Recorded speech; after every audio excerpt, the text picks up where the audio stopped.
recent fake itu jujur bagus banget. Kalau bisa saya pajangin yang fake itu udah saya frame profit 50-an juta, jualnya 160. Kadang dia kalau udah dapat fake betin kayak refund-refundnya gitu. Nanti kalau gue ngomong yang lebih ekstrim repot nih kalau didengar.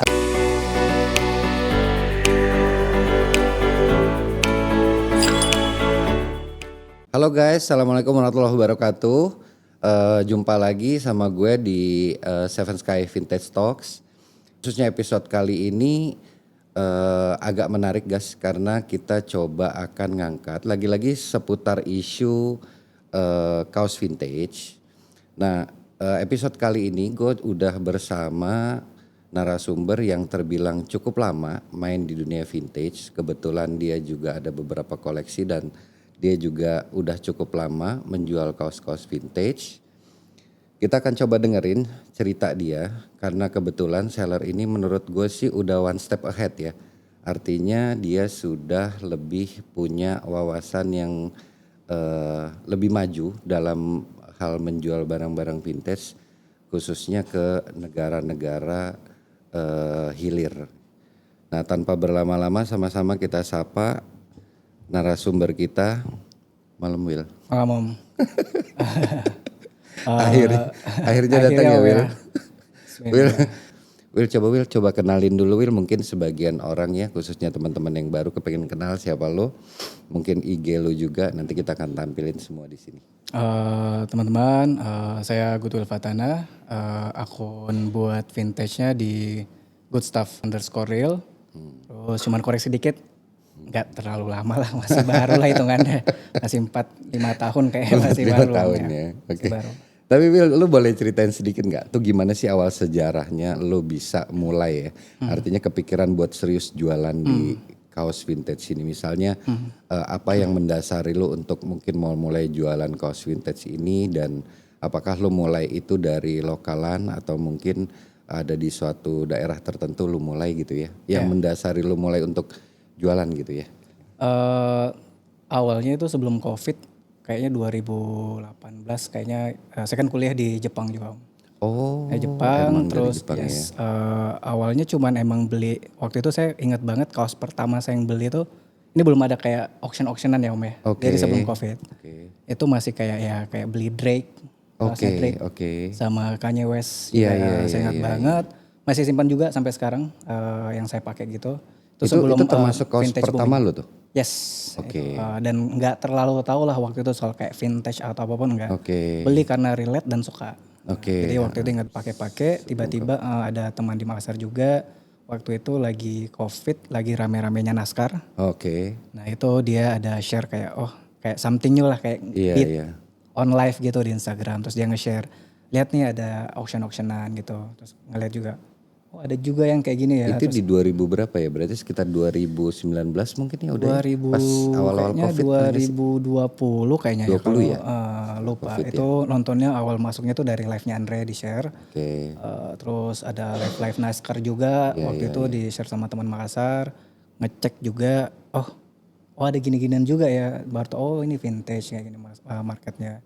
Itu berawal dari awal mainnya, terus kayak sebulan ada kayaknya Om. Baru nonton live aja kayak pada waktu NASCAR lagi naik banget, yang ngelihat kayak ini bisa segini ya. Iya. Perasaan kemarin jalan-jalan. Nah itu saya udah lulus. Udah hampir lulus Om. Hampir lulus. Tahun berapa tuh? 2020 ya berarti? Saya 2021 lulus. 2021 Maret udah graduation. 2020 nonton live-nya. Terus kayak sorry, berarti dari 2021 or 2022 udah for good nih balik ke Indonesia? 2020 summer tuh karena semester terakhir udah nggak ada kelas, udah kayak free ya. Jadi tapi sisa nunggu graduation. Dan COVID, balik ke Makassar, dikasih sama teman Makassar juga, ada nih live kayak gini. Jadi kata, justru lu taunya pada saat di Indonesia live di Indonesia dia ngasih kayak gitu. Terus kayak nunggu graduation kan kayaknya balik juga, cuman summer break. Biasa saya balik ke Indonesia summer break Om. 2 bulan 3 bulan gak ada kelas juga, balik ke Tokyo. Terus sebelum graduation udah settle juga di Tokyo, udah ada apart juga. Terus lumayan, maksudnya biasa sering ke thrift store juga kan, lihat Om.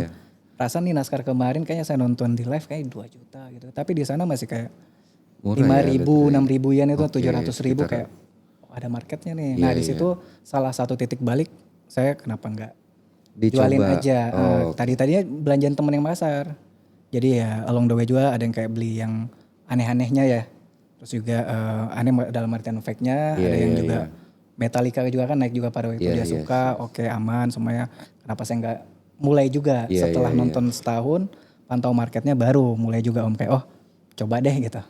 Berarti bisa disimpulin eh lo memang sebelumnya tuh belum ada ya niatan untuk berbisnis ini, ya bisa dibilang tuh hobi yang sedikit kebablasan ya. Ya, Akhirnya lo ya. ngelihat ini jadi satu peluang ya. Satu peluang om benar-benar. Dan gue pernah ada dengar tuh, bener nggak sih Will ya, katanya juga lo sempet ada main Nike ya, nggak salah ya?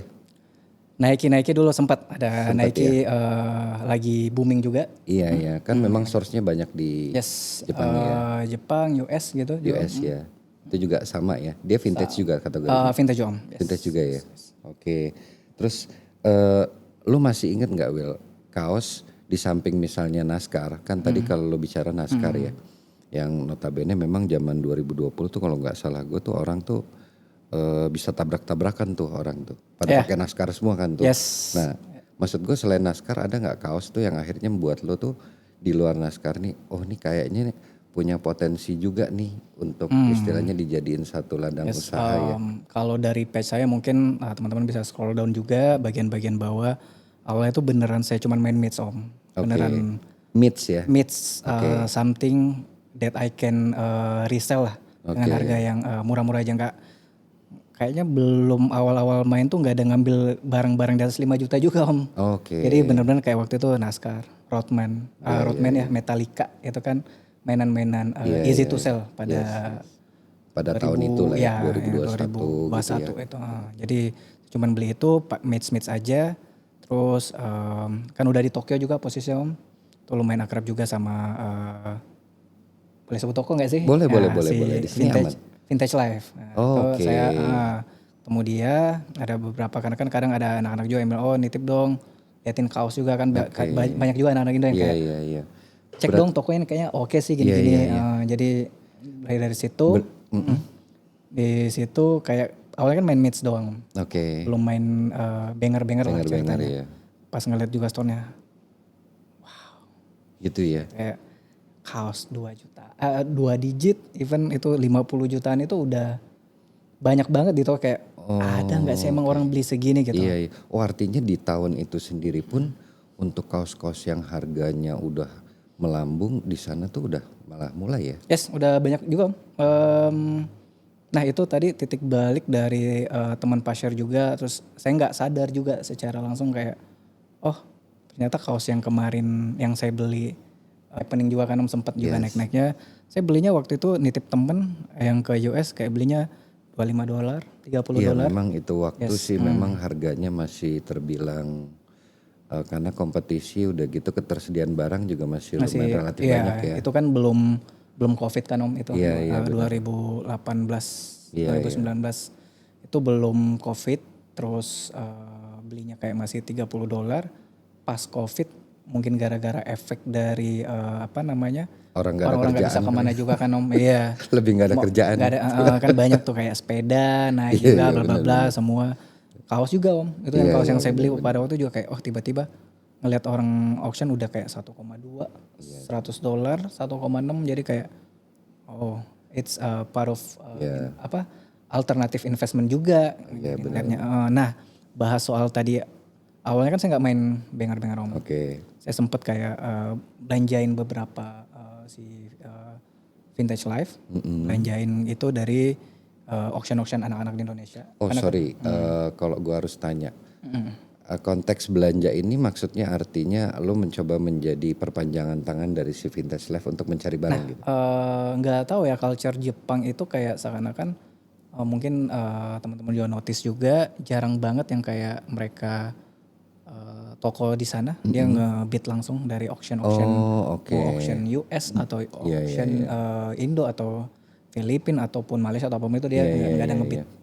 Jadi waktu itu dia pengen something kayak oh kayaknya mau nih kaos ini boleh dibitin nggak kayak gitu. Iya, Jadi kayak ngebantu aja sih. Oke. Dan kalau boleh jujur waktu itu satu kaos tuh dia ngasih fee kalau dibitin dapat satu kaos itu. Hitungannya 2.000 yen satu kaos. Nominal Lumayan berapapun dong, satu. Mau nominal berapapun om itu. Iya, Jadi mau lumayan mahal dong ya. itu 2.000 yen kan itu 200.000 sebenarnya. Artinya gue bisa simpulin ya Will ya. Salah satu seller Jepang ini sebenarnya dari tahun 2020 ini juga sudah melirik pasar Indonesia. Pas Indonesia karena dia ngelihat mungkin di zaman itu om kalau om notice juga teman-teman notice juga masih sering ngelihat kayak Iya. kaos kata Marilyn Manson. Marilyn Manson itu kan easy to sell di Jepang. Iya. Ya kan kayak Nine Inch Nails gitu-gitu itu kan murah. Iya. Murah banget om. Maksudnya kita masih dapat lah di situ kayak 1,5. Iya. Di sana tuh dia udah jual 4 juta gitu-gitu di toko ya. Artinya zaman waktu itu ya memang masih terbilang murah dan untuk market Jepang pun juga istilahnya punya pasar yang memang jauh lebih tinggi lagi. Benar. Tapi kalau kita mau bicara dulu awal-awal lo mau mulai jualan secara pribadi di luar dari misalnya lo ngebelanjain orang. Lo sendiri tuh punya target market dari awal tuh memang karena gue base-nya cerita lo kan lama di Jepang. Yes. Memang dasarnya nih gue lebih enak jualan di Indonesia apa memang dari awal lo tuh udah punya visi kayak wah nih target market gue ke Jepang nih. Jadi kalau target market pada itu belum ada om. oh jadi semua lokal ya? Yes, jadi lebih along the way belajar juga. Ternyata kayak kalau vintage itu khususnya di t-shirt juga om, kayaknya ngelihat lebih ke positioning aja sih. Ada yang murah di Jepang, mahal di Indo. Misalkan di Jepang NASCAR murah. Iya. Di Indo, Malaysia waktu itu kan mahal. Iya. Terus kartun-kartun juga murah di Jepang, mahal di Indo. Kita ngambil dari Jepang, lempar ke Indo. Apa yang murah di Indo, mahal di Jepang, ngambil dari Indo, lempar ke Jepang. Jadi lebih ke positioning aja. Dan waktu itu kan kayak ada Marvelan, Disney gitu. Itu kan lebih relate ke orang US. Oke. Di Jepang gak terlalu tahu Marvel, Disney. Kita beli dari Jepang juga, lempar ke Indonesia. Nah titik baliknya itu adalah pada saat ngebelanjain toko tadi. Saya ngerasa kayak kenapa saya nggak langsung sendiri aja gitu belanjain gitu. Dan titik baliknya tuh ada di kaos ini sebenarnya om. Oke, nanti kita bahas ya. Boleh. Cuman yang gue bikin gue penasaran, kapan akhirnya lo mutusin untuk coba berani langsung ya, artinya direct langsung untuk ngejual ke pasar luar negeri ya. Kan tadi kan kita bicara lo dimulai dari mungkin pasar lokal dan lo mau coba beraniin udah gue mau langsung sendiri. Nah itu tepatnya kapan, udah gitu negara mana yang jadi tujuan lo pertama? Karena kita tahu di dunia vintage ini kaos ini berputar ya. Yeah. Nah, ada juga teman-teman yang kita tahu bahwa dia juga punya market, kadang dia jual ke US juga gitu ya. Kemana. Kalau dari lo sendiri target pasar lo pertama untuk luar negeri itu negara mana kalau boleh? Dan kapan lo mulai start untuk gue coba deh? Setelah sebulan pantau market, auction Indo, auction luar, I start my page juga om. Oke. Terus kayak oh jadi sorry sebelumnya itu belum ada page tuh, baru belum. Oh oke. Beneran ya udah pakai Goodwill, pakai akun pribadi ya? Pribadi mantau market, lihat sebulan karena saya sama berarti kita Will. Iya, ya, tipikal orang yang precautionnya ada dulu, harus lihat-lihat dulu nih gimana. Bener. Ya udah tadi kayak ada kaos-kaos yang murah di sini, mahal di sini, jadi lebih ke positioning aja sih. Dan kalau dibilang target market waktu itu nggak ada, jadi ada yang kayak ngelihat kemarin di auctionnya US yang si spesifik kaos ini, genre ini mahal nih di Jepang. Bisa nih ada selisih yang ngambil dari Jepang. Auction, jadi page awal-awal tuh emang pasti auction aja biar orang juga tahu kalau page kita ada. Jadi auction keluar, auction ke Indo juga, terus ya auction di itu aja di Indo, di ke US dan waktu itu masih belanjain si toko terkait tadi, cuman kayaknya ya 3-4 bulan lah, emang ada lah belanjain dari auction Indonesia, Malaysia gitu-gitu, US ya. Oke, bisa dibilang sourcing awal lu untuk mulai jualan ini lebih ke hampir overall tuh dari auction ya, sourcingnya ya? Atau udah ada dari auction waktu itu, benar dari auction ya? sama ada beberapa emang kalau weekend kan kosong nih, kita di Tokyo ke daerah-daerah yang ada thrift shopnya, iseng-iseng nyari barang gitu kan om. Terus ada marketplace Jepang juga. Kayak Tokopedia di sana Jepang jadi ada kadang kan ada orang yang kayak ngepost nggak tahu harga.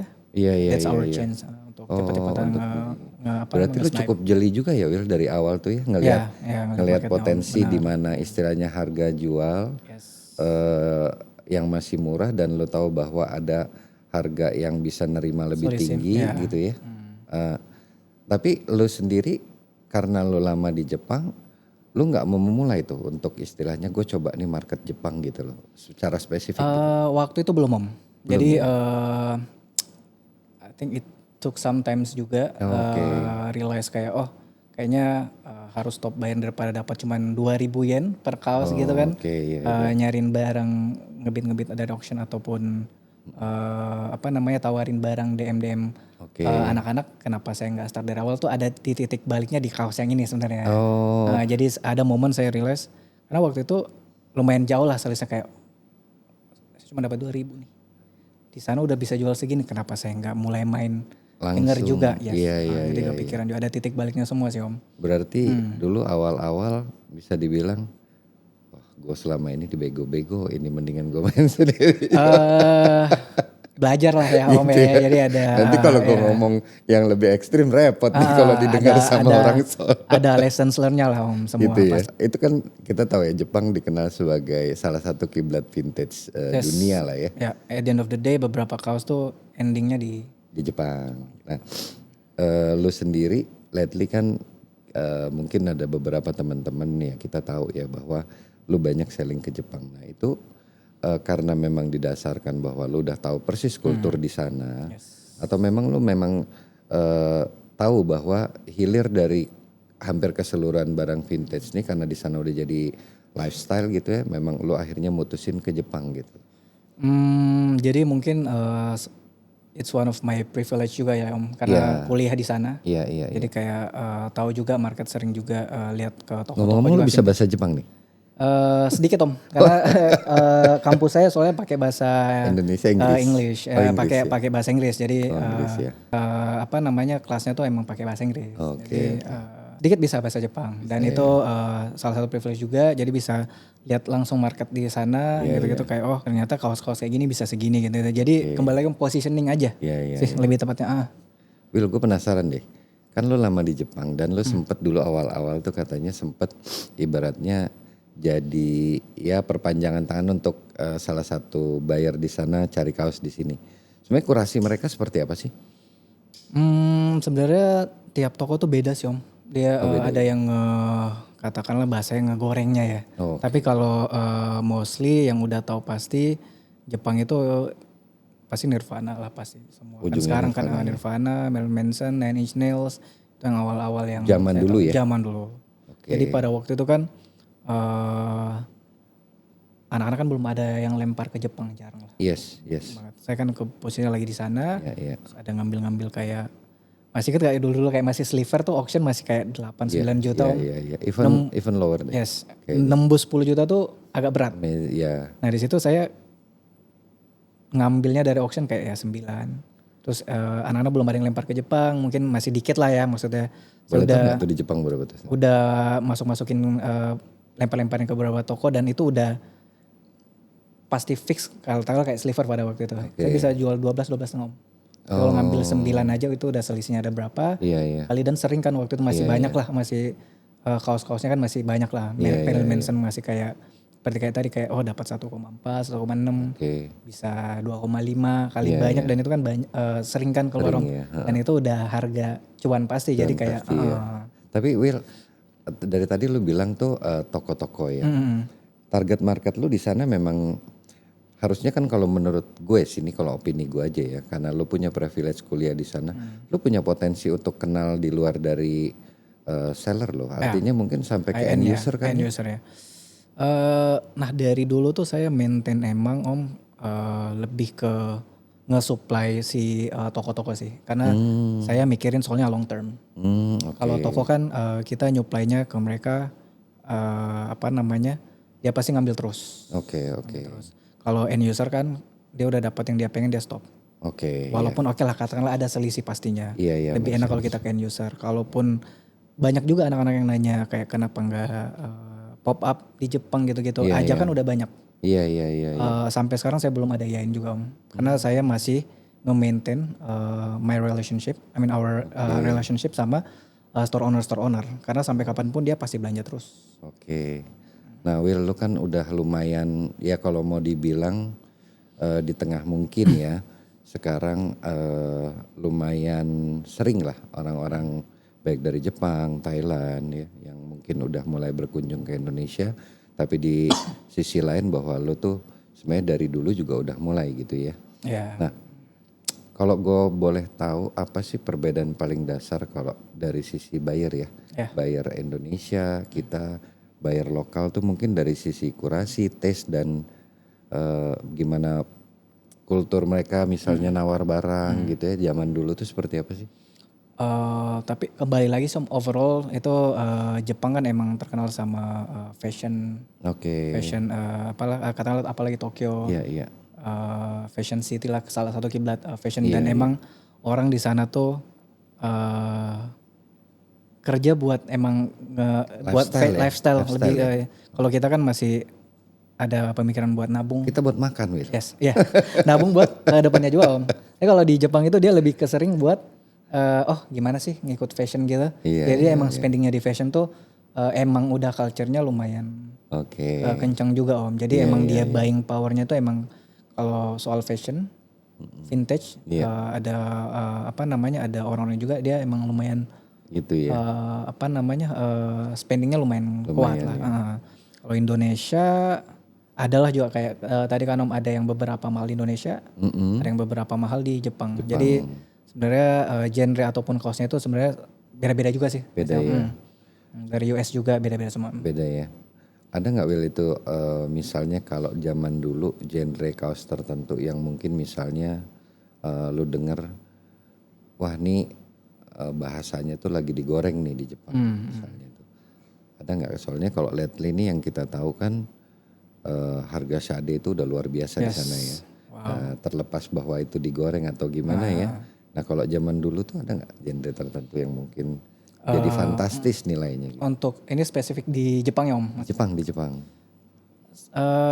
Tiap toko sih beda-beda ya Om ya. Beda ya. Jadi kalau misalnya si toko ini emang dia operasi kebanyakan repti, rep itu dia lumayan bayarnya banyak repti, nyari repti ada yang band, ada yang mix juga beda-beda sih Om tiap tempat. Kalau masalah shade itu jujur sekarang nyari shade 2011 pun susah. Iya benar. Jadi maksudnya kembali lagi ada simple ini aja sih Om, supply dan demand aja sih. Ya. Demandnya lagi tinggi, supply-nya udah lagi jarang juga. Jadi ya, ngaruhi market juga. Iya. Nah Will lu kan udah mulai nih dari mulai awal lu coba ngebangun ya. Artinya yang pertama trust ya. Baik di lokal maupun sampai ke buyer-buyer di luar ya katakanlah. Cara lu sendiri mungkin misalnya ada teman-teman kita sesama misalnya yang baru mau mulai atau mungkin pemula. Cara lu sendiri ngebangun platform ya. Dari awal itu platform online lu, let's say kita bicara Instagram ya. Sampai orang itu kan nggak gampang ya untuk belanja online. Beda kalau kita belanja di marketplace itu kan dia kan pasti ada mediator untuk payment ya, kayak payment gateway-nya. Nah tapi kalau ini kan lebih cenderung orang tuh bisa direct ngirim uang ke kita tuh puluhan juta ya, even jutaan lah gitu ya. Nah lu sendiri untuk ngebangun trusted ya buat mereka-mereka tuh gimana lu ngawalinnya gitu? Yang namanya mulai perintis ya maksudnya awal dari page-nya juga pasti ada strugglingnya lah pasti kayak gimana biar akun kita page kita ditahu sama orang. Waktu itu sih mumpung lagi banyak auction Om. Dan saya ngehajar aja sama auctionnya di Indo sama siapa, sama Andre, Ivan, Om Resha. Maksudnya gitu. Hajar di auction ini? Auction aja. Lu jadi sebagai vendornya atau lu sebagai buyer? Oh sebagai jadi vendor. Awal-awal kan pasti kayaknya semua siklusnya pasti beli dulu gak sih Om? Iya benar sih. Jadi benar. emang belanja dulu terus kayak mulai selling juga. Iya. Pasti ya awal-awal juga kalau boleh jujur mungkin saya salah satu orang yang karena precautionnya lumayan mantau juga ya Om ya. Jadi kayak let's say Karena kan ada yang masuk di siklus ini kadang poik dulu, Iya benar baru benar. bounce back. Iya. Kalau saya dari awal kayak udah profit sih dari awal Om. Waduh, hebat Jadi jarang ya. juga kan. Nah untuk bangun pace juga pasti lumayan struggling juga. Karena ada beberapa case juga kayak buyer internasional yang emang rese. Oke. Terus karena kita akun kecil ya pasti. Oke. Pernah pengen dibego-begoin juga sama orang Oke. luarnya juga ya. Jadi ke Indo juga maksudnya biar orang tahu kan dari auction. Iya. Makanya ada kayak yang nge-host itu salah satu jadi mediator buat bagaimana buat safe transaction buat semuanya. Jadi dia mediator lah ya. yes, jadi waktu itu emang cara buat ngebangun page tuh nggak bukan dan kalian tuh emang harus emang auction. Jadi dapat itu dan ya seperti tadi harus maintain relationship juga gimana strugglingnya juga sih buat bangun page-nya. Gue tertarik sama yang lu bilang tadi ya Will ya.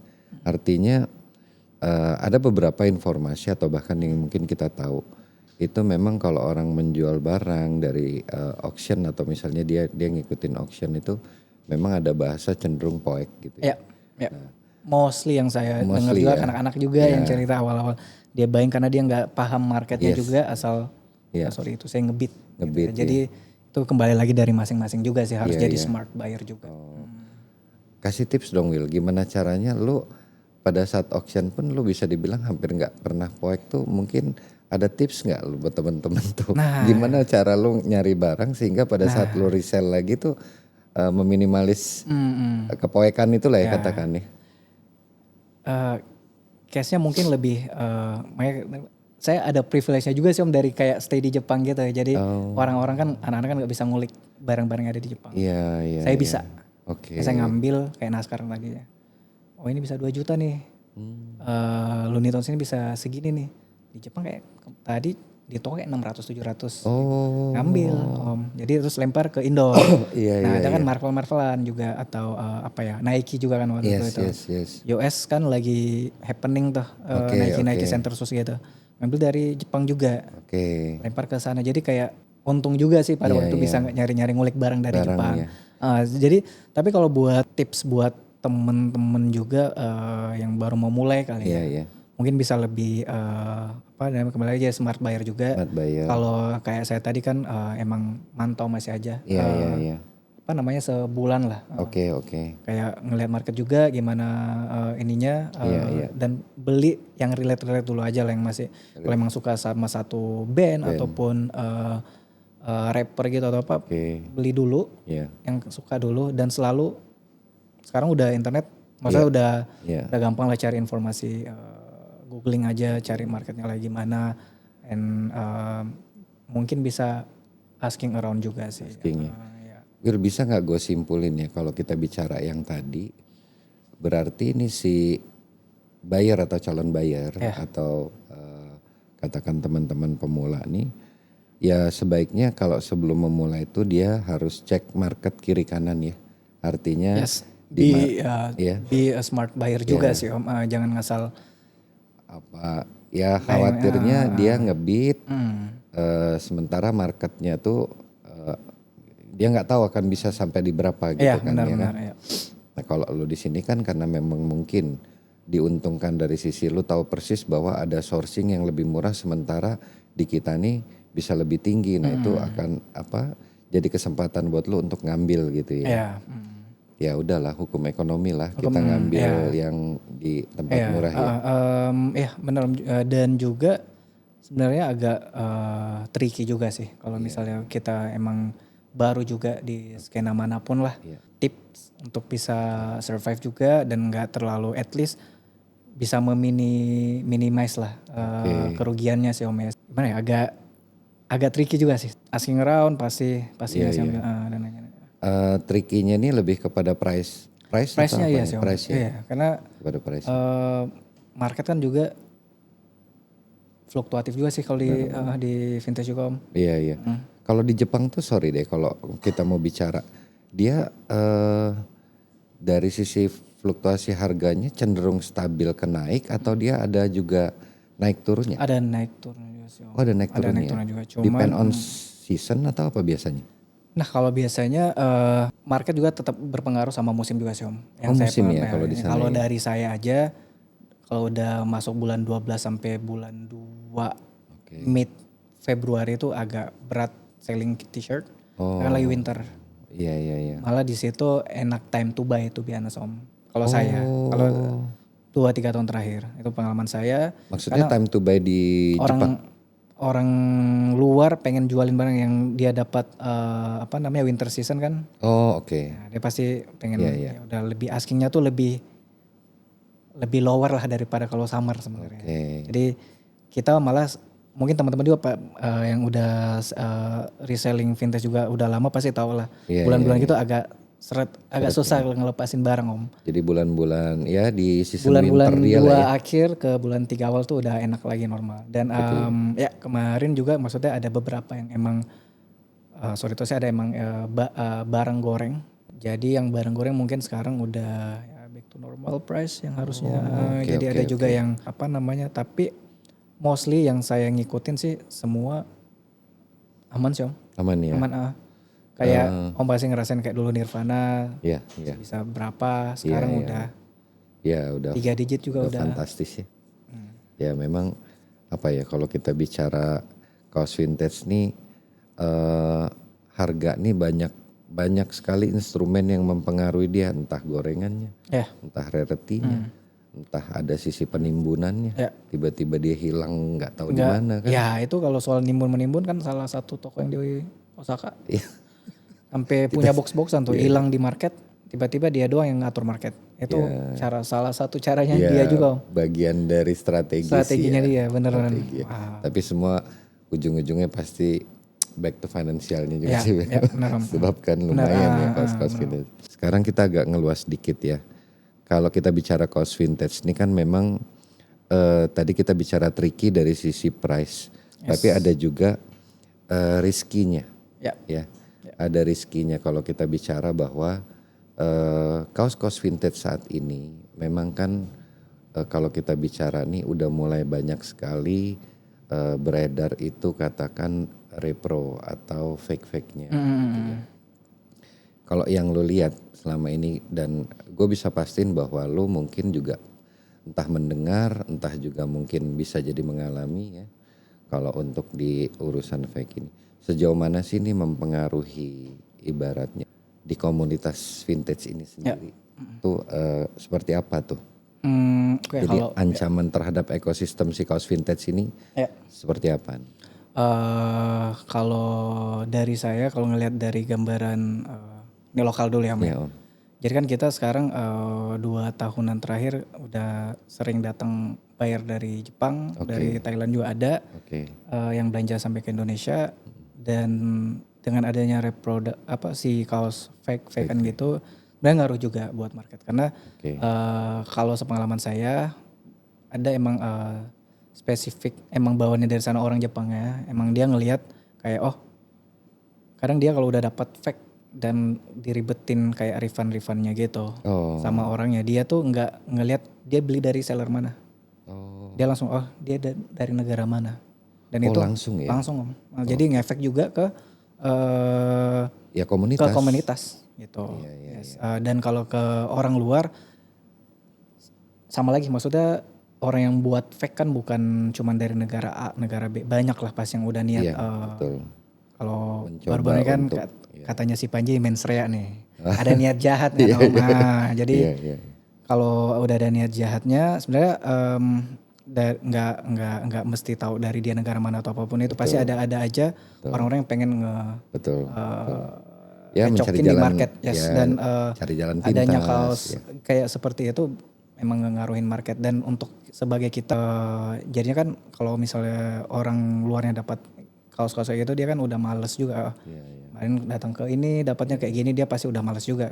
Kayak datang ngeri kalau main ke sana banyak nih kayak gini-giniannya gitu dan ngaruh. Tadinya kan kalau dia datang sebenarnya orang-orang yang biasa jual-jualan mids pun juga kan pasti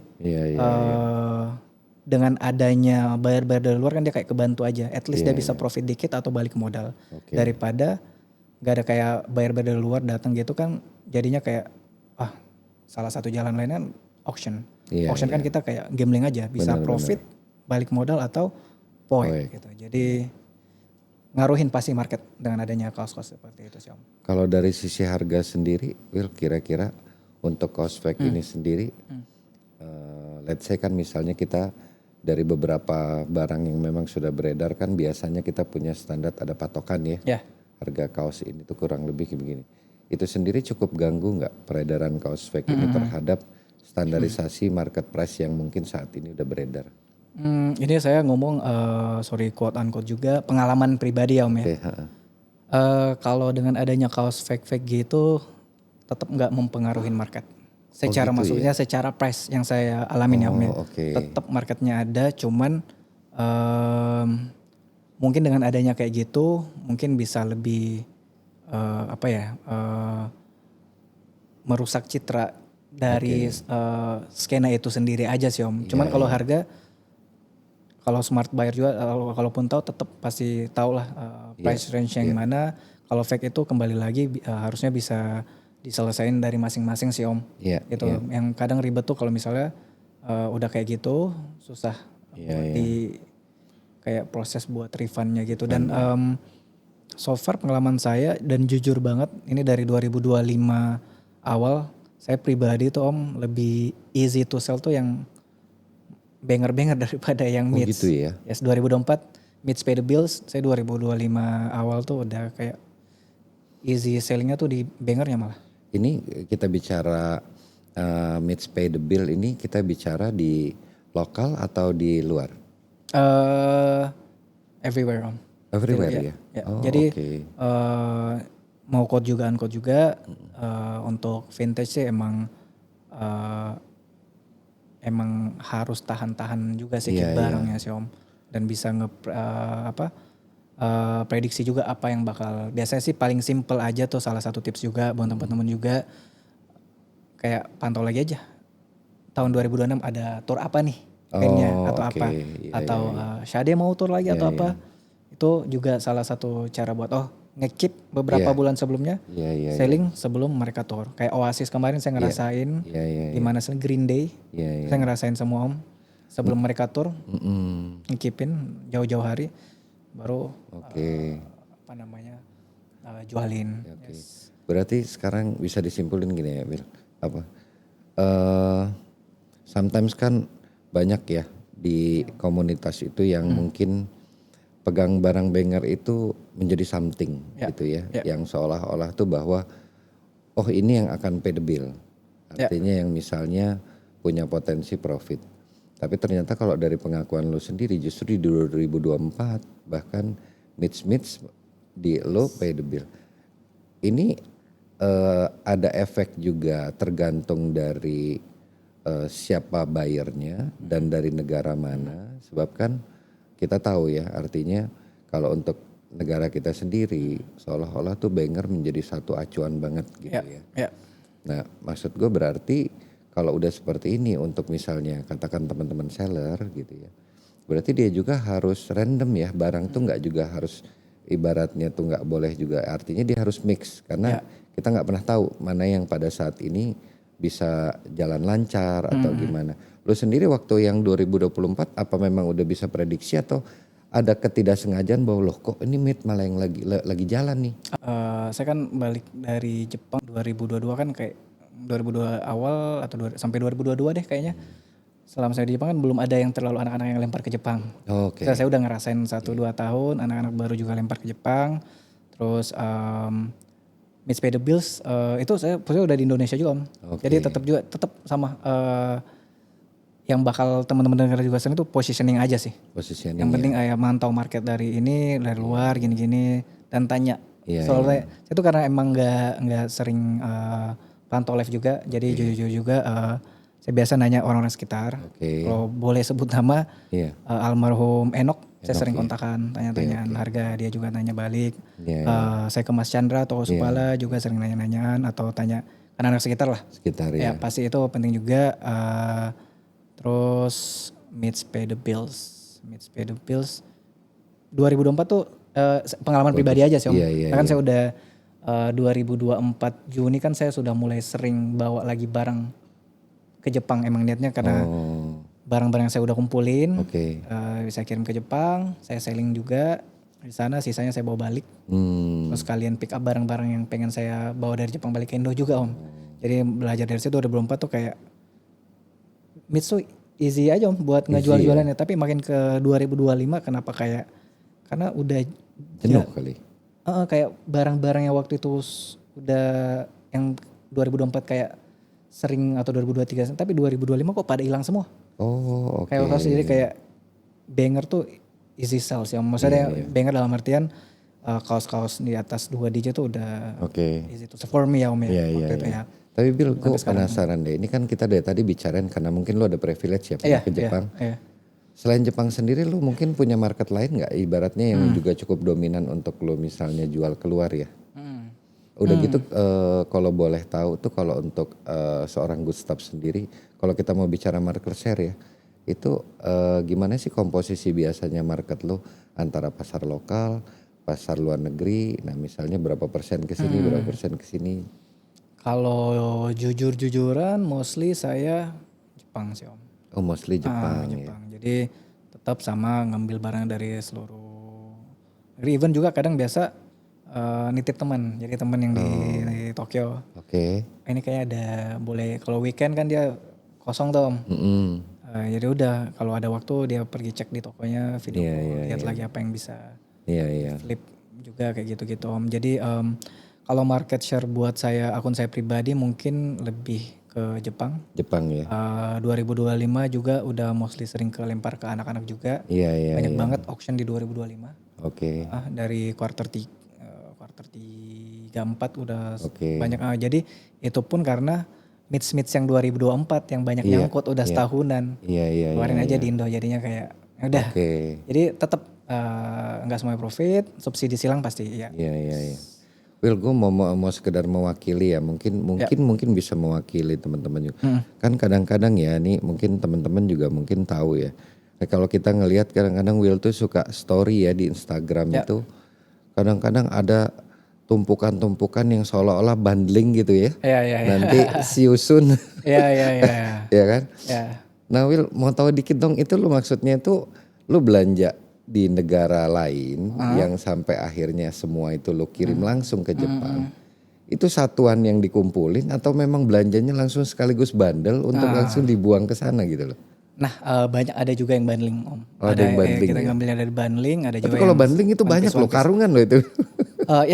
Enggak karungan juga sih Om. Jadi kadang kan dari saya udah mulai. Artinya jumlahnya gitu loh. Jumlahnya. Itu kan cukup banyak ya. Ya biasanya, jadi saya biasa nyetokin juga. Misalkan ada temen bule forwarder orang US gitu, ada di UK temen Indo yang di sana biasanya pakai alamat mereka ngirim dulu, terus kalau udah kayak udah rame nih, udah kayak udah terkumpul banyak kaos nih, terus udah nih kayaknya udah worth to ship to Japan. Jadi ngumpulin, jadi minta temen juga buat ngerekamin apa aja yang ada, terus posting gitu. Jadi ini kayak new stock yang bakal available, bakal bawa ke Jepang.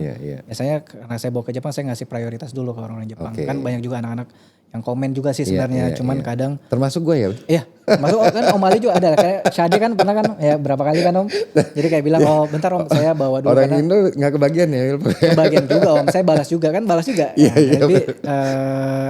biasa saya ngasih prioritas juga. Tapi kan saya juga buka harga lah. Iya benar. Tapi kalau misalnya ada yang gak sold di Jepang, nanti pasti kita berkabar lagi. Karena saya kirim ke Jepang, mereka dulu yang lihat, terus transaksi di sana, yang sisanya saya bawa balik ke Indonesia. Jadi karena kan lumayan susah ya Om kalau kita kirim barang dari luar direct ke Indonesia, bisa ke return lagi. Mungkin teman-teman juga penasaran, Will, lu tuh ke sana tuh let's say kita bicara nih nawarin door to door. Karena memang mungkin lo kenal beberapa tahun. Kalau boleh tahu kotanya di mana Will kalau lo kesana biasanya langsung? Kalau saya selalu di 2 kota aja sih. Tokyo, Osaka. Tokyo ya. Nah itu nawarin ke teman-teman yang memang dulunya udah pernah biasa kita punya hubungan. Atau mungkin ada orang baru jadi meet by appointment mereka datang atau biasanya lo gimana?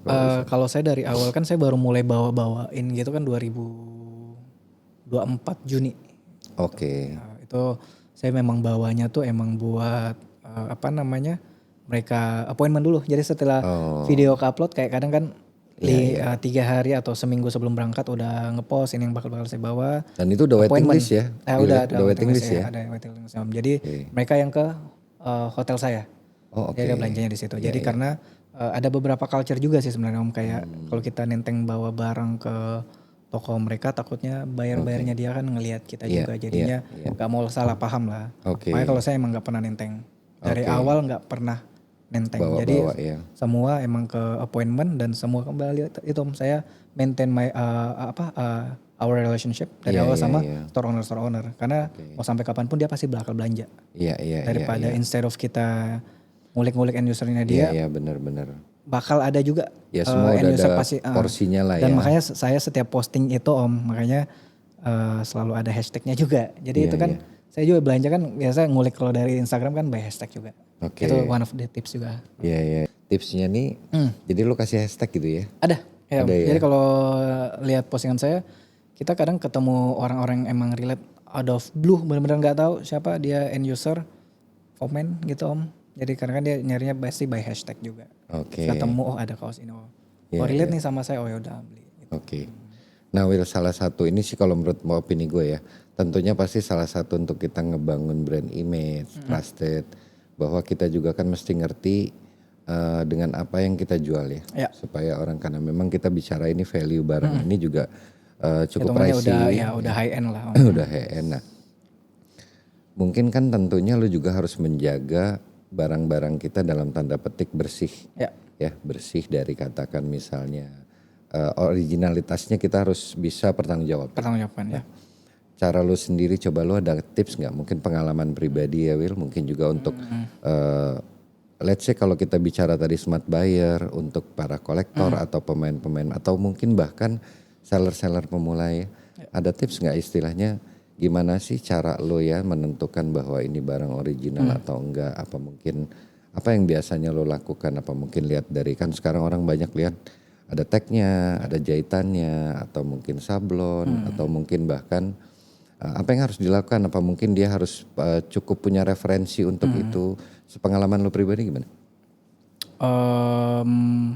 Emang harus nge-review overall juga sih Om. Review overall ya. Jadi mulai dari tag, print, stitching gitu-gitu. Stitching, ya. Tahunnya relate kah sama dia punya tag.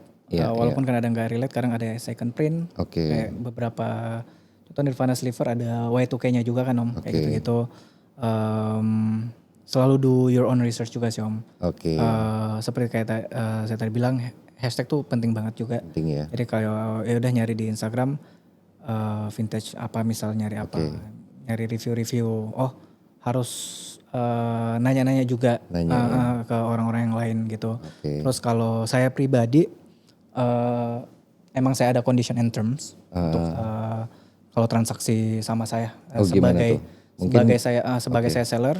Mungkin tiap orang beda lah ya Om. Kalau saya tuh emang garantinya lifetime kalau dia fake. Atau dia fake atau legit itu maksudnya saya garanti lifetime. Mungkin beberapa orang juga begitu juga. Makanya salah satu alasan, karena kalau mau cerita juga lumayan panjang, maksudnya sempat awal-awal saya punya page itu auction, orang US yang ngambil. Jadi kayak nyampe ke dia. Fake. Enggak, jadi ini bukan masalah fake atau enggak sih. Jadi dia lebih ke sizing. Maksudnya udah details gitu-gitu. Sampai di dia komplain kok sizingnya nggak sesuai yang di-explain pada saat auction. Terus dia minta partial refund. Di situ saya bilang balikin aja sekalian. The shipping fee is on me juga, nggak apa-apa. Dia kayak nggak apa-apa for this time saya ambil aja kata dia. Next time be careful karena ini nggak sesuai dengan explanationnya katanya. Seingat saya emang aman aja Om semuanya. Jadi ternyata dia nyampe barangnya tuh pakai dryer sengaja. Sengaja di string ya? Biar dia bisa dapat partial refund. Nah semenjak dari itu saya juga lumayan taking it seriously. Jadi bisa ngambil beberapa archive juga dari apa yang saya jual, especially untuk banger-banger itu Om. Karena sempat juga ada orang negara Thailand juga. Dia belanja repti. Terus apa yang dia kirim ke saya fotonya setelah berbulan-bulan dia pengen minta refund. Itu bukan saya yang jual ke dia. Sama tapi dia yang fake-nya si repti fake-nya. Printnya sama Om, tapi yang beda. Beda barang ya maksudnya. Setelah 4 bulanan kayak 4-5 bulan dia pengen refund. Untungnya saya take pictures kayak gitu juga. Jadi dia pengen nyoba ngelabuin lah kayak minta refund gini. Kayaknya ini fake. Udah saya kirimin balik counter. Ini yang saya jual kemarin kalau nya gitu. Jadi bukan punya saya. Jadi udah kayak dia udah. Artinya bisa gue simpulin tidak hanya melulu kita menjadi smart buyer. Kalau kita memang beli barang, kita pun juga pada saat kita menjual juga harus jadi smart seller. Juga, ya. Salah satunya bahwa ya kita harus berasumsi bahwa nggak semua orang itu mungkin lempeng ya. Lempeng ya. Dan niatnya baik ya. Niatnya baik. Jadi cara lu salah satunya itu pada saat lu menjual untuk menghindari orang yang mau ngambil kesempatan di sini, lu coba buat archive sendiri untuk barang itu. Untuk barang itu sendiri. Jadi supaya pada saat misalnya ada kedapatan orang tuh mau justru balik ngelabuin kita tuh, kita sendiri punya dasar ya bahwa apa yang kita jual itu nggak seperti misalnya barang itu yang dia maksud. Dan emang along the way namanya juga belajar dan semua seller mau siapapun itu pasti pernah kecolongan juga lah. Tanpa nggak sadar kan dia dapat fake, dia beli dari orang ataupun dry rot juga kan itu juga problem juga. Nah kalau masalah dry rot, kalau saya sendiri tiap orang beda nih. Kalau saya mengasih kurun waktu tuh at least 2-3 bulan mentok. Untuk dry rot? Dry rot, karena more than that anything can happen. Betul. Jadi dia bisa naruh barangnya di mana sembarangan, bisa jadi kan dia nggak sengaja naruh di tempat lembab gitu. Apalagi kaos hitam kan rawan juga ya Om. Baik. Jadi kalau fake itu fake legit itu lifetime guarantee. Kalau misalnya dry rot itu kalau saya itu 2-3 bulan. Tiap orang beda-beda. Ada kan yang kasih sebulan atau apa. Tapi kalau kita bicara fake, memang harusnya gitu gak sih? Artinya bahwa ini terlepas bahwa ada faktor kesengajaan atau enggak. Bahwa yang namanya ya barang gak original ya gak original mau sampai kapanpun. Artinya pertanggungjawabannya memang harus seperti itu gak sih? Nah, menurut lu sendiri gimana? Ya lebih wise-nya mungkin harusnya seperti itu. Itu ya. Tapi kan tiap orang juga karena jujur along the way juga kan belajar juga gitu Om. Saya dapat beberapa yang dry rot udah nggak bisa di refund, ada yang cuma ngasih sebulanan. Ada juga yang fake yang udah karena kok pakai buat pribadi tahu-tahu baru notisnya 1-2 tahunan. Seller luarnya nggak mau tahu. Benar. Walaupun dia masih aktif, udah lama gini. Kadang itu jadi one of the problem juga yang untuk how to tackle itu lumayan sulit juga sih Om. Karena kadang mereka kayak condition and terms kan masing-masing beda juga. Gak bisa dipaksain juga. Cuman mungkin lebih wise kalau misalnya memang bisa lifetime itu bisa lifetime. Karena kalaupun saya udah dapat jujur di Makassar Om itu kalau bisa saya pajangin kayak frame-frame kayak gini. Yang fake itu udah saya frame. Kalau bisa, karena sebagai pembelajaran aja. Dulu ini jadi memori saya pernah beli dapat fake gitu. Jadi udah kembali lagi tiap masing-masing orang. Kalau saya emang udah dapat itu udah nggak bisa diapa-apain ya, jadi pembelajaran aja untuk lebih bagus ke depannya. Jadi ya udah simpan aja, bukan balik lagi, itu kembali lagi dari niat masing-masing. Ada kan yang udah nyangkut, gimana caranya harus balik ke refund atau mungkin lempar ke orang lain. Dijual kembali. Itu yang harus dihindarin lah ya.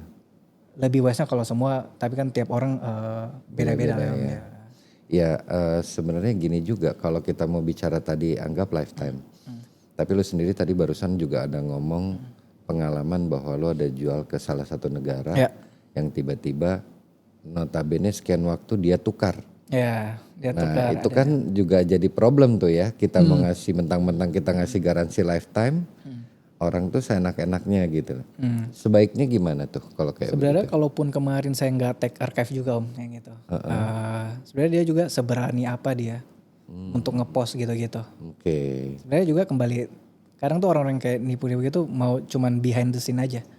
Gak berani juga show up buat gitu ya. Gitu. Dan itu emang pengalaman satu kali aja juga sih Om. Berarti itu karena nggak ada juga. Iya, emang kita tapi jangan diambil sebagai sampel buat orang-orang yang lain nih. Jangan sampai nih. Enggak, cuma maksudnya berarti emang kita nomor satu banget, kita harus tahu banget barang yang memang kita jual ya. Iya, harus tahu, harus ingat juga lah. Harus ingat. Itulah makanya gunanya pentingnya archive ya. Archive juga. Pada saat kita bisa jual, archive kita tahu persis ya. Dari yang stitching, even kadang-kadang orang suka ngingetin, oh flossnya di sini nih. Kalau flossnya nggak di sini bukan barang gue misalnya gitu kan. Benar Om. Tadi gue tertarik bahwa ada beberapa yang hasil pembelajaran lo barang-barang tuh yang katakan kedapatan fake ya. Itu yang akhirnya lo sendiri lo archive juga ya. Kalau bisa saya archive, saya frame juga Om. Jadi sebagai kayak, nah gini juga dan udah nggak bisa. Tapi Ya, gini deh Will, kalau misalnya ada orang yang misalnya, ya dia kan akhirnya belajar dari pengalaman ya. Nah, tapi ada juga orang yang belajar, tapi terus-terusan kena. Itu bagaimana ya kalau menurut lo tuh cara dia misalnya menyelesaikannya dengan seller? Sebenarnya kalau ke seller-seller kita nih, khususnya di Indonesia ini seberapa jauh sih tanggung jawab dia terhadap fake? Sebenarnya how you maintain your reputation juga sih sebenarnya. Oke. Kalau misalnya Gimana tuh maksudnya itu? kita sebagai buyer udah berapa kali juga dapat fake gitu-gitu, katakanlah dari seller yang sama atau apapun itu. Oke. Pertama be a smart buyer juga. Oke. Jadi jangan kayak seakan-akan mau percaya satu orang, dua orang, selalu asking around aja juga. Oke. Terus sebagai seller juga selalu harus ingat juga sih, lo sadar atau nggak sadar apa namanya ngejualin atau ngesebarin fake itu bisa ngehancurin your reputation, your page. Oke. In one night itu bisa banget Om. Iya, Kalau orang nggak suka udah bisa itu. Jadi sebisa mungkin karena along the way kecolongan itu mungkin banget Om. Kita nggak sadar betul, pasti. betul. Tapi kalau kita udah niat jahat pengen ngejual kayak gitu, itu yang sebenarnya harus stop lah udah. Itu ya. Dan sebagai, nah kadang juga lumayan sensitif juga sih sebenarnya kalau bahas kayak gini Om, karena kadang kan ada kita juga yang pengen bantu legit cek gitu. Oke. Itu lumayan, kadang kan ada juga Itu yang blunder juga tuh kadang-kadang. ya kadang ada juga yang tipikal yang bertanya tapi pengen ngadu domba. Iya, iya, Nah, iya. padahal kita di sini ini kan sama-sama saling mengingatkan sebenarnya niatnya. Ya kita bisa bilang nggak ada yang jago lah, kita sharing semua di sini. Cuma kadang-kadang pendapat satu orang itu suka dijadikan satu jadi sebagai patokan patokan buat untuk ngadu dombain yang diadu-adu lain. gitu ya. Lumayan sensitif kalau memang mau dibahas karena banyak banget kalau kita ngomongin secara lokal lah Om ya. Di skena vintage ini ada orang yang banyak kata-kata yang baru lama gitu. Itu pemain baru, pemain lama itu udah kayak menurut saya karena banyak banget dari pemain lama pun juga nggak semuanya niatnya bagus. Oke. Pemain baru juga kalaupun dia emang niatnya bagus itu aman-aman aja sih dari kembali dari pembawaan diri masing-masing aja. Oke. Jadi nggak semuanya pemain lama yang pemain baru jadi lumayan khawatir. Misal kalau kita katakanlah tadi kita bahas ngefake buat dia mau nge-refund gitu-gitu. Asking around pasti dan wise seller pasti dia lebih ke kayak ngejelasin kalau itu gimana dia legit. Oke. Dan fake-nya yang kayak gimana harusnya dia ini bukan malah kadang juga ada beberapa case yang kayak sellernya malah ngebalikin si orang kata orang baru atau si bayarnya. Dapat informasi dari mana lo? Dapat informasi mana? Coba di mana garis highlight dong fake-nya gimana gitu. Coba lu cariin yang fake-nya yang sama kayak gitu-gitu. Sebagai wise seller harusnya justru dia mengedukasi. Yang edukasi. Ini yang legitnya yang fake-nya tuh kayak gini. Oke. Tapi ketika momen emang kalau udah orang niat jahat, karena banyak banget case-nya. Gimana caranya pun dia memungkinkan biar barangnya tuh nggak balik lagi ke dia, walaupun dia itu tahu itu fake. Dan kembali lagi ada beberapa case yang katakanlah yang si paling lama nih main daripada yang pengen minta refund ada juga sih Om. Jadi mungkin lebih hati-hati lagi sebagai buyer dan seller, harus wise lah masing-masing juga sih. Ya. Nah Will, ini kita bicara kayak begini pasti tentunya lo juga punya lah beberapa atau bahkan mungkin nggak tahu tadi kalau bicara mungkin banyak juga pengalaman pribadi. Dapat juga kedapatan barang. Pasti semua pasti sempat kedapatan. Nah biasanya cara lu ngidentifikasinya itu secara lu pribadi itu dari mana awalnya itu misalnya kalau teman-teman juga mungkin mau lihat nih kalau seorang good staff nih kalau dia tuh bagaimana dia bisa mendeteksi barangnya itu dari mana yang pertama lu lihat. Apakah mungkin referensi atau mungkin lu juga ada beberapa nanya opini ke beberapa orang itu biasa gimana? Saya lumayan sering by hashtag juga sih Om. Jadi ngelihat juga orang-orang yang posting. Ya, misal page-nya juga bagaimana, page-nya udah lama kadang karena recent fact itu jujur bagus banget. Bagus banget. Itu beneran dari foto tuh kadang it's so tricky, harus emang dipegang langsung juga dan Iya, ngelihat iya. secara detailsnya banget. Berarti kalau kita bicara foto tuh belum bisa jadi patokan bahwa Belum ini juga bisa jadi patokan. Iya, iya. Kalau yang recent ya, yang ya. Iya, iya. recent facts itu udah bagus banget. Ada yang grade-nya ada juga lah gitu. Cuman harus mesti hati-hati juga. Dia harus ngecek secara overall. By hashtag juga penting. Kaos yang kadang ada juga bilang kayak oh ini at least kalau by hashtag itu pasti adalah satu orang yang pernah ngepost kalau serare apapun pasti 5-6 tahun belakangan tuh pasti udah ada yang post. Iya, iya, iya. Kalau tiba-tiba muncul aja tanpa nggak ada yang post juga kadang juga dipertanyaan juga, tapi kembali lagi harus pegang secara overall, tag, print, apakah semua relate dari stitching dari tahunnya gitu-gitu sih Om. Kalau saya pribadi kayak gitu. Iya, iya, iya. Jadi emang benar-benar kita become a smart buyer tuh perlu banget ya. Perlu. Jadi udah gitu kalau gue bisa simpulin Tanya sekitaran kita juga itu bangun penting. relation dengan beberapa sesama orang yang mungkin juga apalagi dia udah lebih dulu main gitu ya. Dan terkadang juga kan banyak unek-uneknya juga kayak nggak, oh ini saya masih baru. Terus kayak nanya legit check juga kan kadang juga nggak di ini itu juga struggling juga sih kalau orang baru kayak gitu. Cuman karena kembali lagi banyak juga yang kadang mau legit check karena kan kita ngebantu legit check itu sebenarnya free consultation juga. You don't pay us atau apapun gitu ada legitim juga sebenarnya bisa buat yang buat pay Platform untuk khusus gitu legit ya. check berbayar gitu-gitu tapi ada juga beberapa case kayak dari timnya juga yang kayak kelewatan juga. Jadi kayak mesti sekarang tuh harus emang Itu ya do your own research ya. At least kalau udah dapat beberapa pendapat disaring-saring lagi dan merhatiin sendiri, jangan percaya sama satu atau dua orang. Perhatiin dan apa yang lo percaya setelah lihat beberapa point of view orang sih. Do your own research juga. At the end of the day, do your own research. Idealnya tuh biasanya pada saat kita pertama kali kepegang kaos atau misalnya kita beli kaos ya. Idealnya tuh begitu pas kaos datang tuh harusnya sih karena ini bukan barang yang cukup murah ya.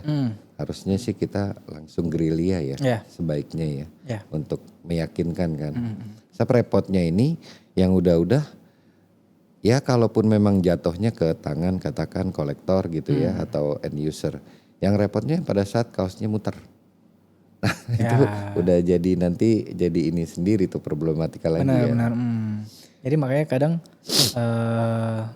paling benar sih kalau udah dapat kayak gitu proses secepatnya. Itu ya. Karena saya juga ada beberapa yang udah emang kepake lama 2 tahunan gitu-gitu baru notice oh itu ternyata off.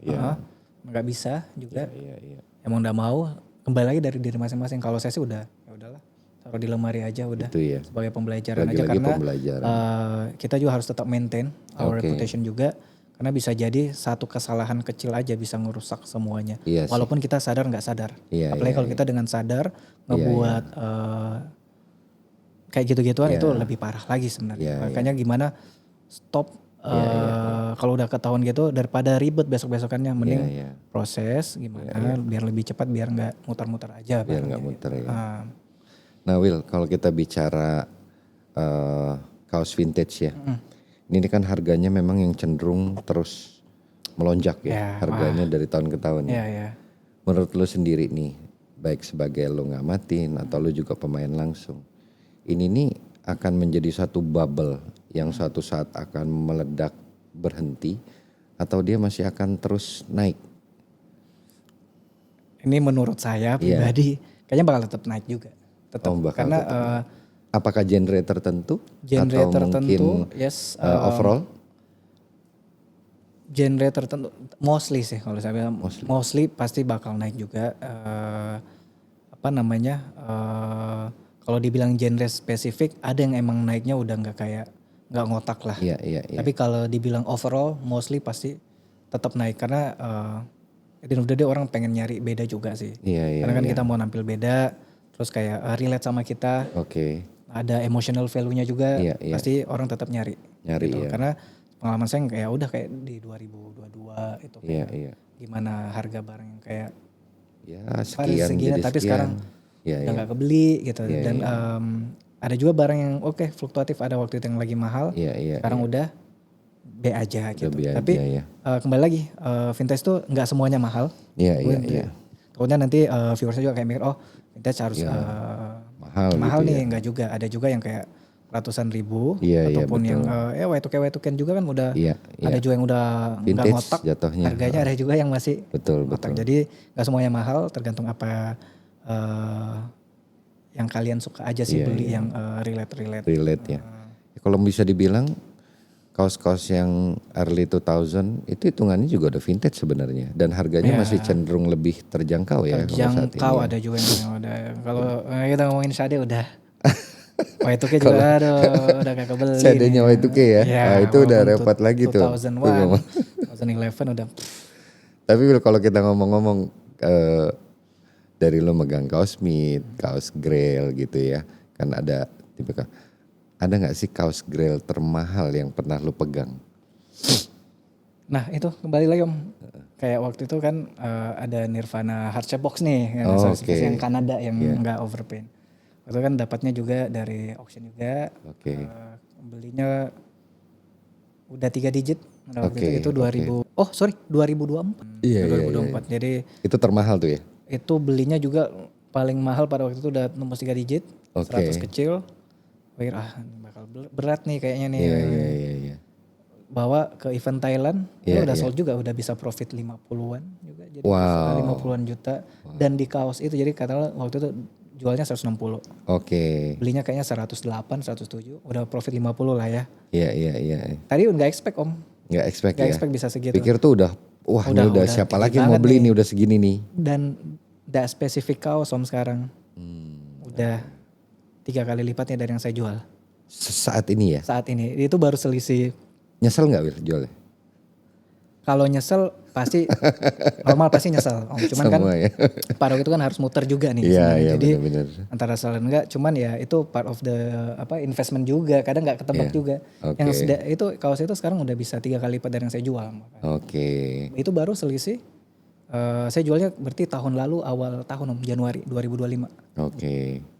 Pasti kayak 1,5 tahun yang lalu lah masih seharga gitu. Maksudnya sebagai kalau kita bicara dari tadi lu selling ya, selling.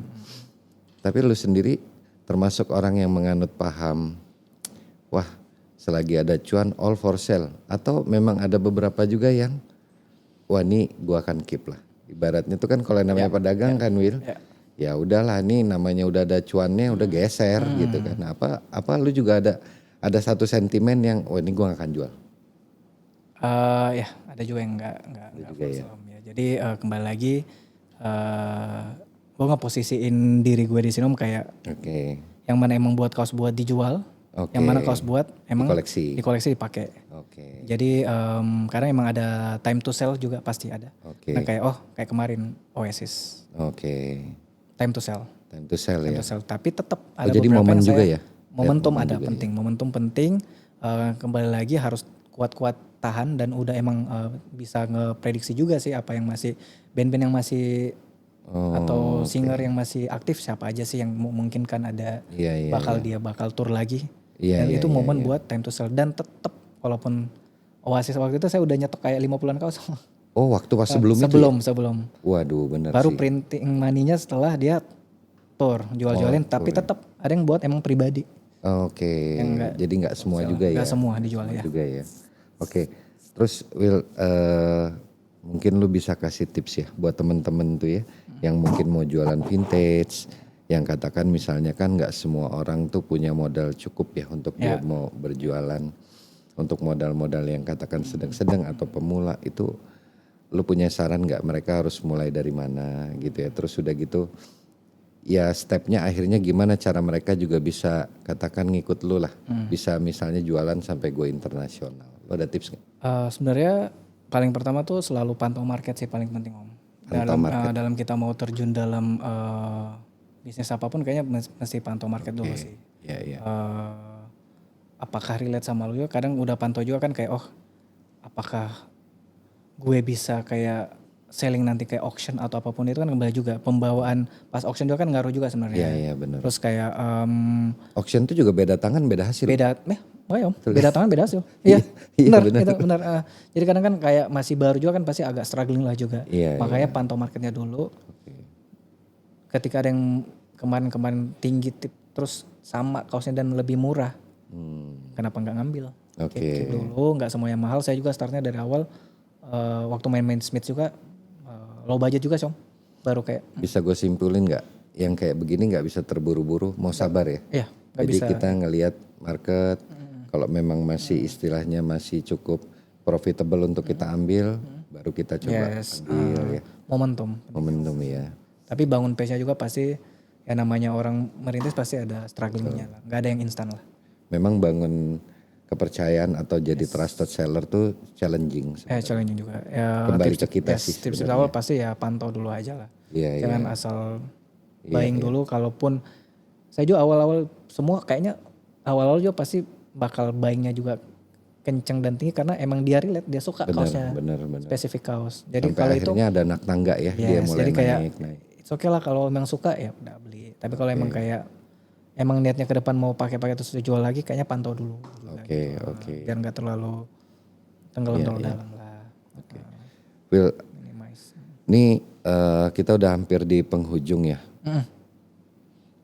Lo ada pesan nggak atau misalnya harapan ya untuk komunitas kaos vintage di Indonesia nih ke depannya, harapan lo apa sih? Pastinya at least bisa jadi alternatif buat orang-orang buat datang, orang luar buat datang ke Indonesia. Karena kan Thailand tuh kan besar. Jadi mereka sering ke Thailandnya out of nowhere. Toko-tokonya udah penuh sama orang internasional. Kedepannya sih berharap Indonesia bisa kayak salah satu alternatif buat bayar-bayar luar buat belanja juga sih ke Indonesia juga. Ya itu harapan kita bersama lah ya. Yes. Gue mau nanya, menurut opini lo, apa kira-kira tanggapan lo mengenai orang yang satu kalimat aja, ngapain beli kaos bekas harga jutaan? Karena ini pasti akan dipertanyakan hampir sebagian orang-orang yang belum mengerti atau bahkan belum tahu.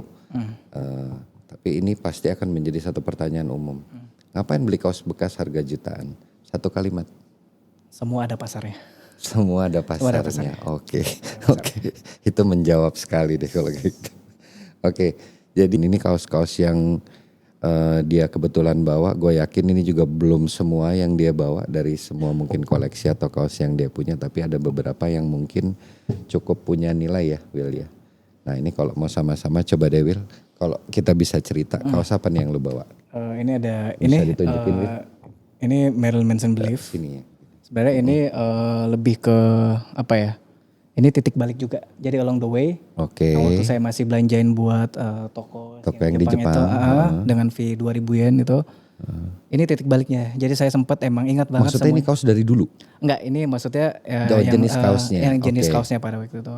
Jadi waktu itu saya ingat banget semua story-nya. Saya beat buat beliau Oke. di auctionnya Om Resha nih, album Cuts. oke. Orang Malaysia yang auction. Oke. Saya beli waktu itu cuman 9,6 juta udah ship ke Jepang. Oke. Dan pas di dropin sama dia bisa jual 330.000 yen, which is waktu itu 35 36 juta. Iya. Dengan modal 9 juta. Dan itu sold di depan mata saya. Di situ kayak, Iya. Ada menyesal dong, Will? enggak menyesal sih, jadi pembelajarannya kayak Kemurahan nih lessons gue jualnya. learned aja. Kemarin I only got it for kayak 9.6k IDR, tapi dia bisa jual 36 kayak itu titik balik. Makanya ini for me ini titik balik. Saya mulai main banger juga. Jadi pengingat lah ya. Jadi pengingat. Jadi ini Boleh kasih tahu teman-teman, mungkin ada yang belum tahu ini artikelnya namanya apa, Will? ini Marilyn Manson. Marilyn Manson. Oke, Believe. Ini Oke, dia tagnya apa tuh, Will? Mungkin buat teman-teman juga mungkin ada yang ini belum Winterland tahu. tag. Betulan Ada Winterland beberapa tag ya. Ada Europe, ada official tagnya juga, ada toll tags ya kalau nggak salah. Oke. Ini termasuk kaos yang lo simpen atau mungkin suatu saat akan lo jual ini? Ini pasti saya jual. Oke. Saya jual. Ini di sini saya bawa. Ini karena titik balik saya main banger tuh di sini. kaos Ini yang ngasih sadar saya. Oke. Terus apa namanya? Ini kalau bisa. Oh ya, buat saya ada Grail, ada Hype. Oke. Ada Grail, For me, ada Hype. Oke. Itu beda. Oke. Ini kategorinya apa? Ini menurut saya Hype. Oke, Hype. Jadi kalau Dan Grail as well. Grail not really hard to find juga sih. Cuman kalau jadi buat saya tuh Hype itu lebih ke emang harga barangnya udah ke setup mahal. Oke. Jadi ada lagi Hype. Dan emang kalau ada uang kebeli pasti. Oke. Nah kalau Grail, for me, kadang kita ada duitnya, barangnya nggak ada, susah Jadi nyarinya. bisa diartikan juga Grail hampir mendekati rare. Rare. Ya. The real rare The for real me rare, Om ya, Grail itu. oke. Kadang kita ada duitnya, tapi nggak ada barangnya. Oke. It's Grail for me. Tapi kalau untuk hype, Hype, ini jelas kalau hype ada ya. duit emang udah ke setup, harganya Iya. emang udah tinggi. Ya, Bukan harga Indo ya, maksudnya ini harga Iya, iya, internasional. Jadi emang udah mahal. betul. Jadi ada duit pasti kebeli. Oke. Nyari barangnya not really hard. Iya, iya. Tapi recently ya nggak tahu siapa yang ngepull nih, jadi nggak keluar lagi di market kayak gitu sih Om. Iya benar-benar. Kita tahu lah siapa yang nge-pull ini. Terus kalau siapa lagi nih Will? Kita cerita lagi sini Will. Sorry Om. Nah ini ada ini personal juga. Waduh. Ada Sonic Youth, Gracias. Aduh. Jadi ini juga ada story-nya juga Om. Oke. Kenapa saya juga bawa ini? Oh ini nggak akan dijual, ada story-nya. Ini personal juga. Kalau ada for sale ada juga yang. Oh ada yang for sale. Oh cuman- aman, for sale juga. Cuman kalau ini emang buat pribadi sih, karena buat sizingnya dapat pribadi. gitu-gitu dan ada story behind Tapi each tagnya t-shirt. nggak ada ya Will? Ada. Ini on one in the tag. Terus Kalau nggak salah lo pernah pegang brokumnya ya? Broco masih ada juga. Oh, masih ada? Gitu, Oh ada 2. Aman. tadinya lebih. Jadi, Oh ada lebih. nah kalau ini ada story-nya juga Om. Sebenarnya kenapa saya bawa Oke. juga. Dan ini ini for me it's a hype thing juga. Hype Hype thing. item ya. Tapi nggak tahu ya, recently juga emang udah hilang juga ya. Grail juga, udah masuk kategori Grail juga. Dan ini sebenarnya saya bawa karena along the way juga waktu main-main vintage saya pernah kena tipu juga. Oh ini ya. Salah satu nominalnya yang ada di dalam, kan itu saya kena hampir 200 ya. Oh ya. Juta di satu orang, itu di dalam nominal itu ada kaos ini harusnya. Oh. 8 bulan nggak nyampe, nggak ada. Oh artinya kena tuh dalam arti bahwa barangnya itu nggak sampai. Nggak sampai.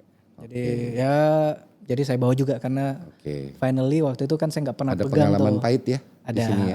Jadi waktu pertama kali saya harusnya udah punya pada waktu itu, tapi nggak dapat karena kena scam. Iya. Kalau boleh tahu Will, ini sekarang market value saat ini ya, itu di berapa sih? Tentatif sih juga. nggak mau nyebut, cuman Gak mau nyebut ya. ya. Oke. Siapa lagi Will? Nah, next ini kalau saya ini bawa juga karena menurut saya Aduh. ini kayaknya sekarang ya mungkin 2023 2024 masih lihat Ini tetangga gue lagi jemur itu di sebelah itu. Will. Oh, udah sih jemur ya, Mas. Ini menurut saya ini udah Grail sih. Iya, Di sini. iya. Itu setuju sih. Udah jarang ngelihat long sleeve. Iya. Untuk Soundgarden ini dia coming from European merch. Ini ada Soundgarden Black Hole Sun long sleeve. Dan kondisinya, kondisinya, ya, kondisinya ya luar biasa. Ini mungkin juga udah, ya harganya juga udah pasti. Ya, udah beberapa yang udah tertarik buat trade cash gitu, yang udah nominal udah bisa sentuh 3 digit. Oh gitu ya. Sebab ini shortnya aja juga udah lumayan Udah, tinggi sekarang. Recently ya 4. Oke, ini Soundgarden Black Hole Sun long sleeve ya. Yes. Oke.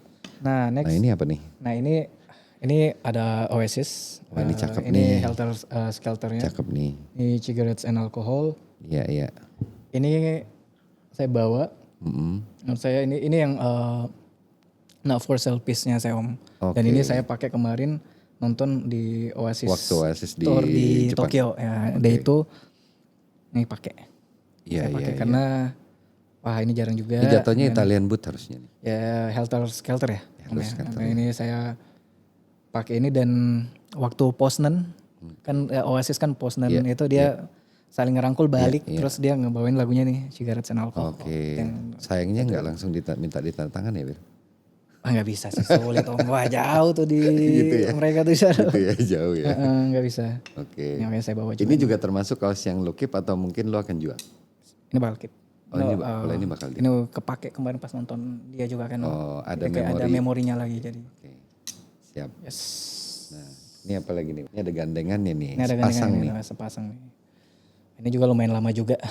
Waduh. Ini salah satu Stone Roses yang emang beli buat, kalau ini buat emang pribadi Om dari sana. Oke. Emang udah kayak satu set juga dan Itu artikelnya apa yang kanan namanya, Will? ini dia Aedis nggak sih kalau nggak salah ini yang European Tournya. Dia Europe Tour ya? Yes, ini Dua-duanya Europe. dua-duanya ya. Ini cuman ini gak kepanjangan jadi nggak kepake sih Om ini. Oke, Tapi ini emang not gonna go anywhere. Iya. Main suka sama Ini ini juga dan bagus sih. Rest in Peace, Money. Oke. Basisnya baru-baru November Iya. kemarin Om.